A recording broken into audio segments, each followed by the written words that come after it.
left the deck to be started and make sure that everyone follows the rule and has a fair chance to speak. Before we start the debate, I would like to introduce our judges who will evaluate the performance of the debaters. They are Mr. Kennedy. Each speaker will have 2 minutes to deliver their argument with points of information. First, the affirmative team has to speak up their cases.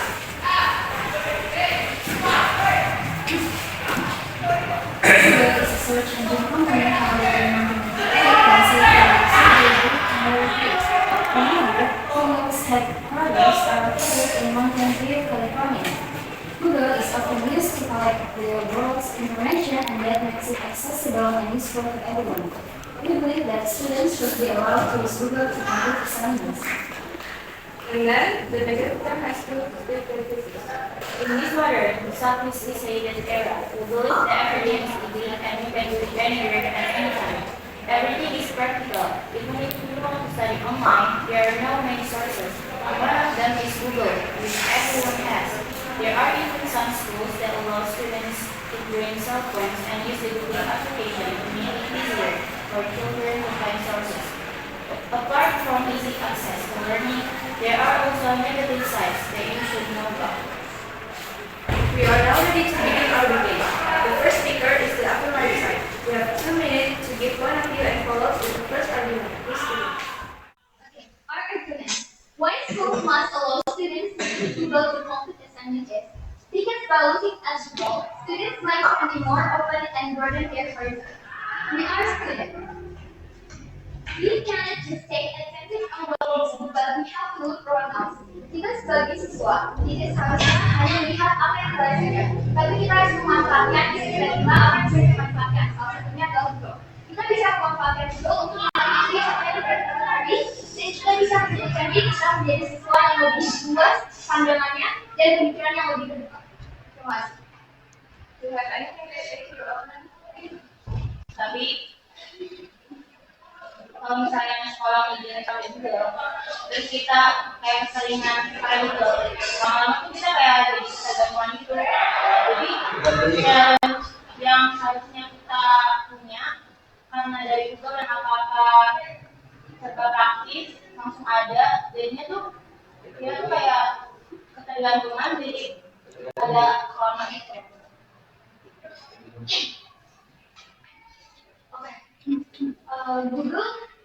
Google sendiri itu bukan cuma langsung memberikan apa yang kita perlukan secara langsung jawaban, tapi Google juga menyediakan berbagai platform untuk kita cari. Jadi selain kita mencari Google itu kita bukan hanya langsung mencari jawaban, kita juga bisa melatih pemikiran kita untuk menjadi siswa yang lebih kritikal lagi. Karena kita tidak bisa hanya memanfaatkan apa yang ada di sekolah saja. Di sekolah itu belum tentu semuanya bisa kita dapatkan. Jadi kita bisa menggunakan Google sebagai platform untuk mendapat informasi yang kita butuhkan. Memang pada Google itu lebih cepat memberi jawaban. But there are so many sources on Google, not all of them are correct. Jadi tidak semua, karena dari platformnya banyak, tidak semua juga itu benar.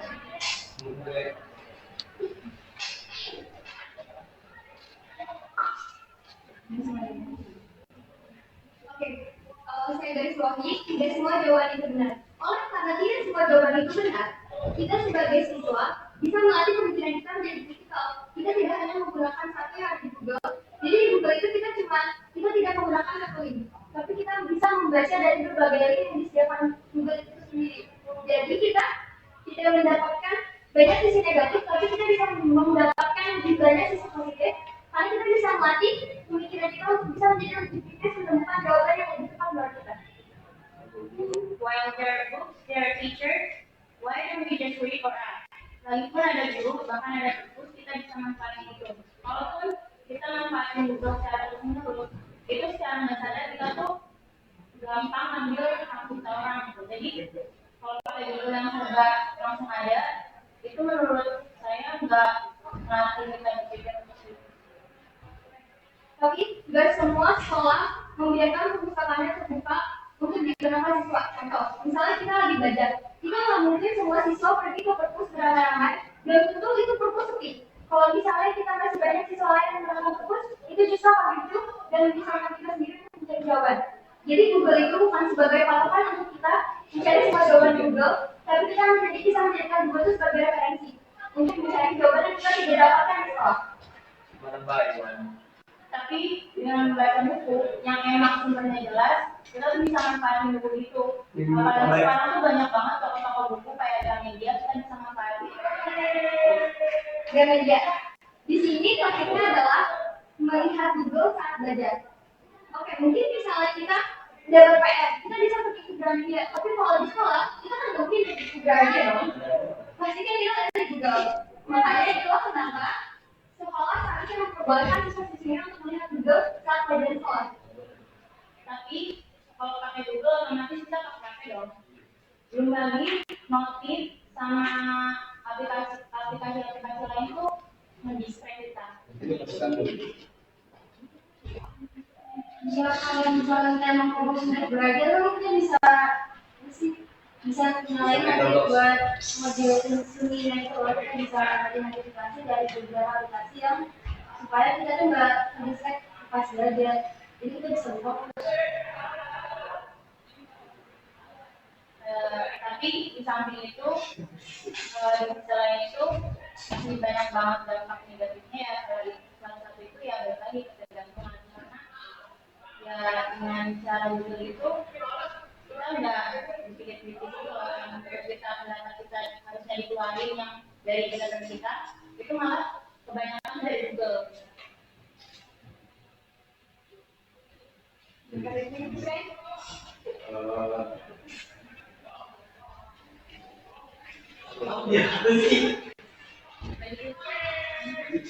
Okay, the second speaker of the negative side, we have 2 minutes to give someone even follow with the first argument. Please begin.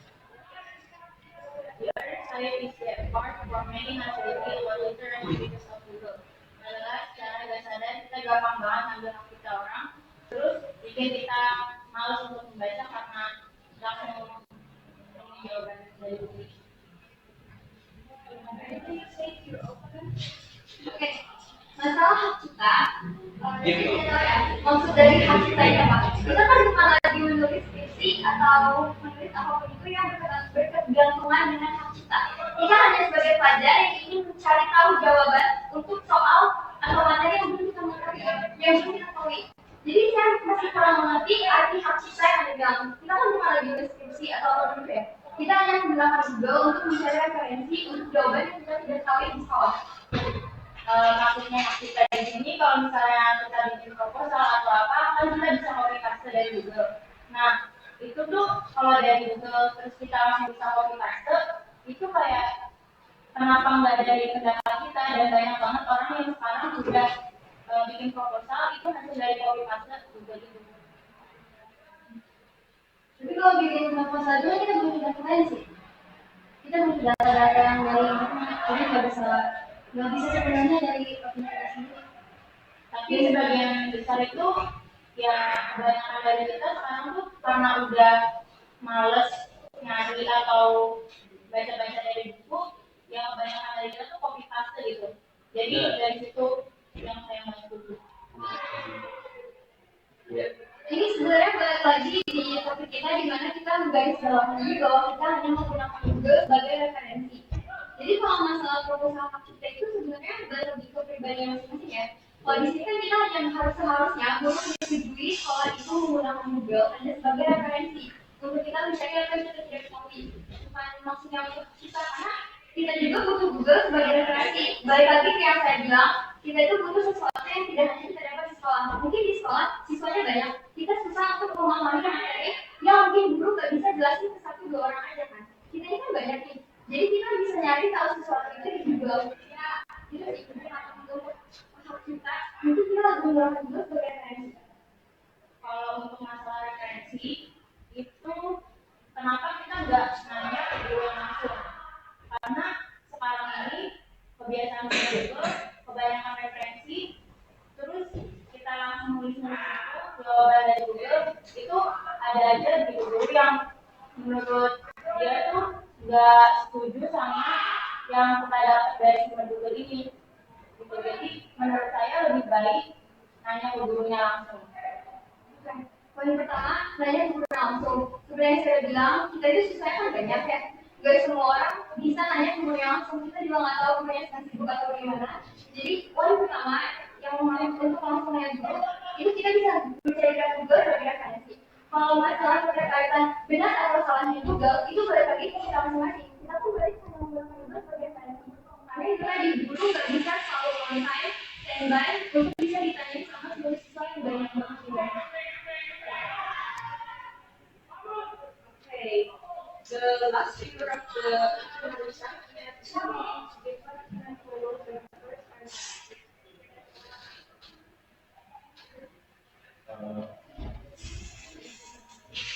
Make it a possible to take new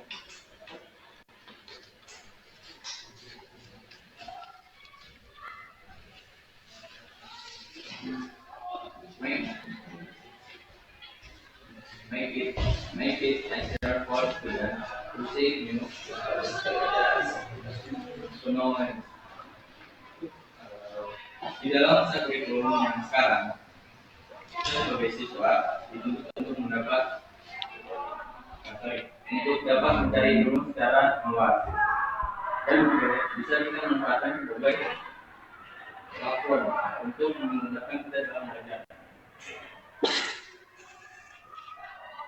Kalau untuk masalah belajar, apalagi sekolah, menurut saya itu mending dulu. The brain is not trained karena otak kita terbiasa dengan gampangnya dari sumber. Our brain is not developed, jadi otak kita tuh nggak berkembang. Jadi itu.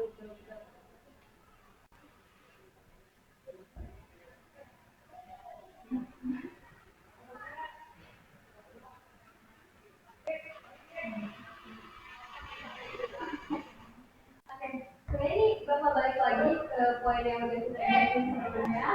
Kalau misalnya sebagai kita yang akan kehilangan dari Google, kita bisa menjelaskan kalau kita memperbolehkan siswa ini melihat Google itu harusnya untuk dijadikan sebagai referensi. Kalau masalah siswa itu mencoba untuk melihat Google atau semacamnya, itu balik lagi ke kesenangan masing-masing. Kita kan juga nggak bisa membatasi orang untuk mengarahkan mereka ke Google. Karena kan nggak semua orang yang ada Google itu untuk mencontek atau mengkopi-kopi kan. Itu kan banyak juga dari mereka yang bisa menjadikan Google itu sebagai referensi. Tapi menurut saya dengan banyaknya referensi itu kayak jadi macam-macam gitu. Jadi menurut saya tuh kayak apa ya? Jadi terlalu banyak. Jadi kurang spesifik apa yang pasti gitu loh. Nah, justru karena banyaknya referensi itu bisa menjadi sesuatu jadi lebih kritis dan lebih terbuka lagi pemikirannya untuk bisa menemukan jawaban yang memang menurut mereka benar-benar sesuai sama apa yang mereka cari. Tapi itu kan nggak semuanya resmi kan. Kalau dari Google tuh nggak semuanya resmi, nggak semuanya benar dari Google. Jadi menurut saya ya menghindari buku gitu loh. Apalagi kalau dari buku itu juga kan bisa nambah literasi, nambah minat baca juga kan. Kalau dari buku tuh kayak kebanyakan tuh ringkasan semua. Iya, kita bisa buku. Kan tadi kita bilang kalau Google ini sebagai referensi ya. Jadi kita mencari sesuatu yang tidak kita temukan soal. Jadi kita mencari itu kalau memang di buku itu sudah tidak ada. Maka kalau kita mencari di buku tidak ada, kita bisa mencari di Google yang walaupun sumbernya tidak jelas. Maka karena sumbernya tidak jelas, kita bisa mencari pikiran kita untuk mencari jawaban yang benar. Jadi kita menggunakan Google sebagai referensi jika tidak ditemukan jawaban di Google. Tapi yang saya lihat ini dengan adanya Google, menurut saya yang tadinya kita bisa lebih aktif untuk membaca, jadi lebih malas gitu. Jadi menurut saya benar.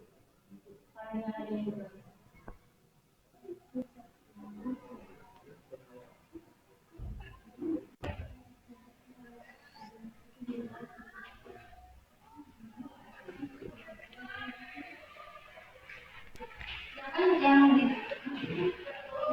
Yang dibilang tadi kita kan karena nggak ada 9 buku yang kita jawaban dari buku yang kita jadi kita bisa nyari juga dan di Google itu juga banyak ibu-ibu buku elektronik yang bisa kita baca lagi.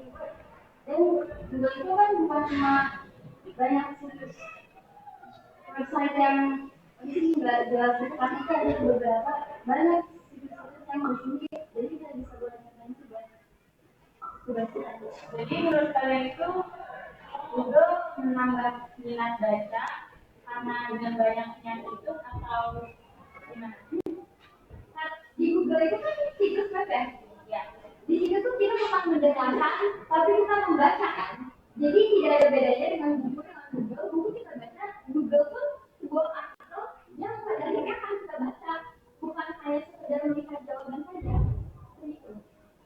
Okay, time is up. We're going to reach the end of the discussion. Now,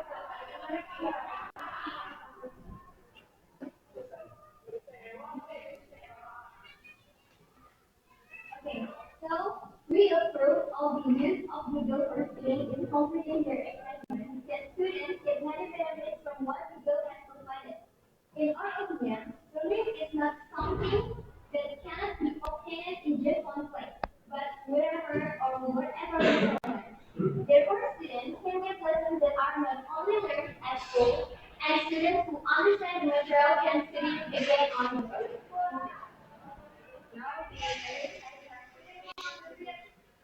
So the conclusion is that it's okay for us to use Google.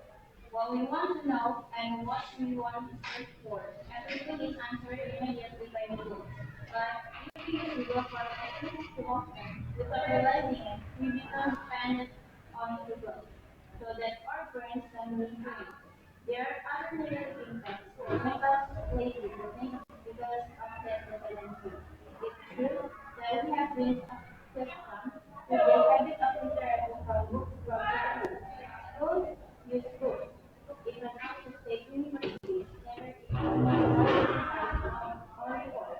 The source must be from books, not Google. So it's better if you learn this better from books that have clear content and learn or emphasis from the test. okay, thank you very much, both of you, for their engaging and insightful presentations. Assalamualaikum warahmatullahi wabarakatuh.